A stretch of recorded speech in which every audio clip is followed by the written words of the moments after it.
If any console in Nintendo's history is considered a hidden gem, then the GameCube would have to be it.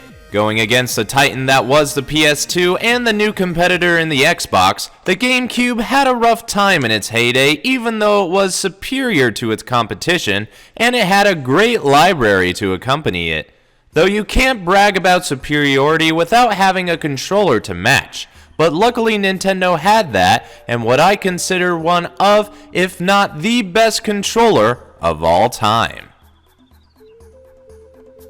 This is the GameCube controller, the primary controller for the Nintendo GameCube. One that's also hard to miss with its wide array of colors, both in its button layout as well as the shell. While it didn't have many colors, it still looked good in traditional black, silver, and indigo back when it was new.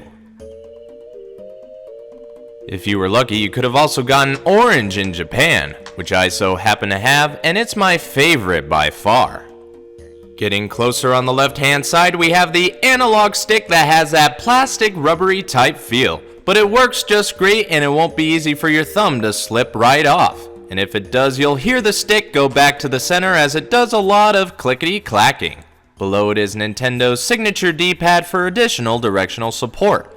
At least that's what I imagine its intended use is. I can't really name a game that uses this effectively, but hey, it's there if you need it.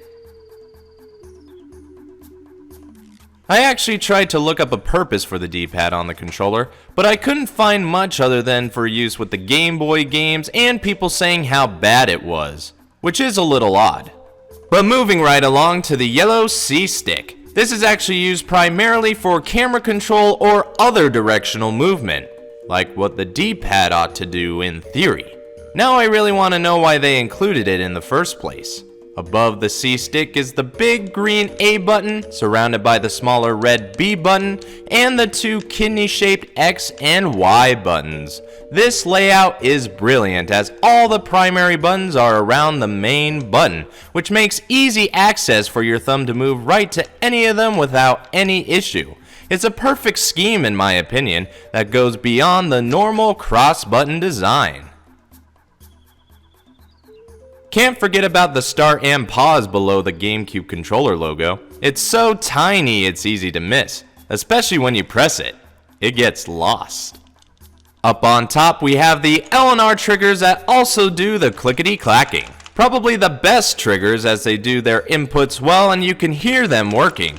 You also have the indigo Z button next to the R trigger. This is another odd inclusion to the controller. I mean, it has its places in games, but the placement is weird when you think about it. Looking back to the N64 controller, the sole Z button fits perfectly in the back as a trigger in itself. Of course, you couldn't really do it here. Maybe it would have fit the only gap that was left on the main button layout.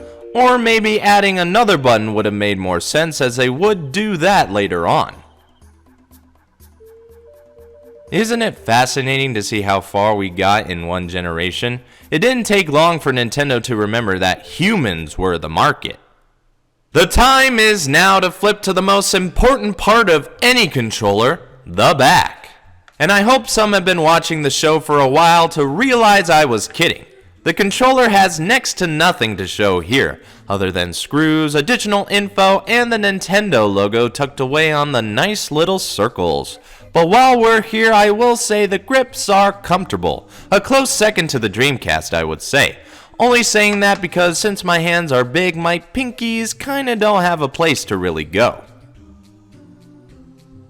But it still gets the job done, and we're about to pop in a game or two to see it do its stuff.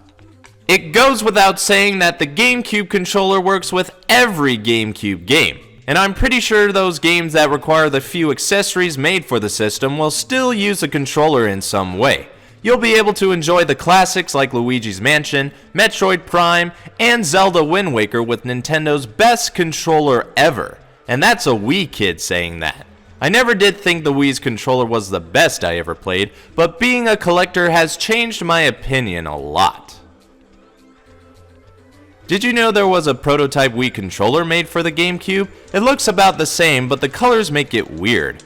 Imagine if we got motion controllers then. It would have extended the lifespan of the system, I believe. However, what we got was still an absolute gem of a controller, and maybe the best to have ever been made by Nintendo or any gaming company. You'll no doubt need to get one when getting a GameCube, or maybe you'll need it when playing a certain fighting game across other platforms. A reason why I say it's the best is because it's been able to be reused over the last 3 generations as the classic controller or as an accessory to play Smash on the next Nintendo console.